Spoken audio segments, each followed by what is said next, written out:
ఈ వీడియో చూస్తున్న వారికి నమస్తే అండి. మన ఛానల్ ఇన్ఫర్మేషన్ జెన్యూన్గా ఉంటుంది. నచ్చితే సబ్స్క్రైబ్ చేసుకోండి. ఇక సమాచారంలోకి వెళ్దాం.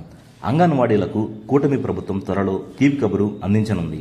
అంగన్వాడీ కార్యకర్తలు, ఆయాలు ఏలుగా ఎదురు చూస్తున్న గ్రాట్యుటీ అమలు ఆమోదం తెలిపింది. నెల రోజులుగా దీనిపై కసరత్తు చేస్తూ ఇటీవలే ఈ నిర్ణయం తీసుకుంది. గత ఎన్నికల్లో గ్రాట్యుటీ అమలు చేస్తామని మేనిఫెస్టోలో ప్రకటించిన కూటమి ప్రభుత్వం అధికారంలోకి వచ్చిన 8 నెలల్లోనే దీనికి ఆమోదం తెలిపింది. గ్రాట్యుటీపై కేంద్రానికి లేఖ రాస్తూనే సొంతంగా అమలుకు మొగ్గు చూపింది.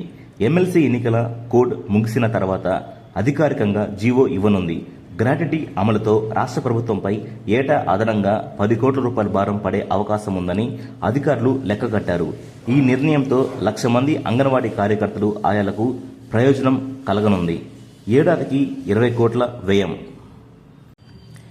రాష్ట్ర వ్యాప్తంగా 55,607 అంగన్వాడీ కేంద్రాలున్నాయి. అందులో దాదాపు 1,00,000 మంది అంగన్వాడీ కార్యకర్తలు, ఆయాలు విధులు నిర్వర్తిస్తున్నారు. అంగన్వాడీలకి త్వరలో గ్రాట్యుటీ అమలు చేయబోతున్నారండి. ఎమ్మెల్సీ ఎన్నికల కోడ్ ముగిసిన తర్వాత జీవో జారీ, మరో హామీ నెరవేర్చే దిశగా కూటమి ప్రభుత్వం ముందడుగు. మన ఛానల్లో ఇన్ఫర్మేషన్ జెన్యూన్గా ఉంటుంది. నచ్చితే సబ్స్క్రైబ్ చేసుకోండి. Thank you.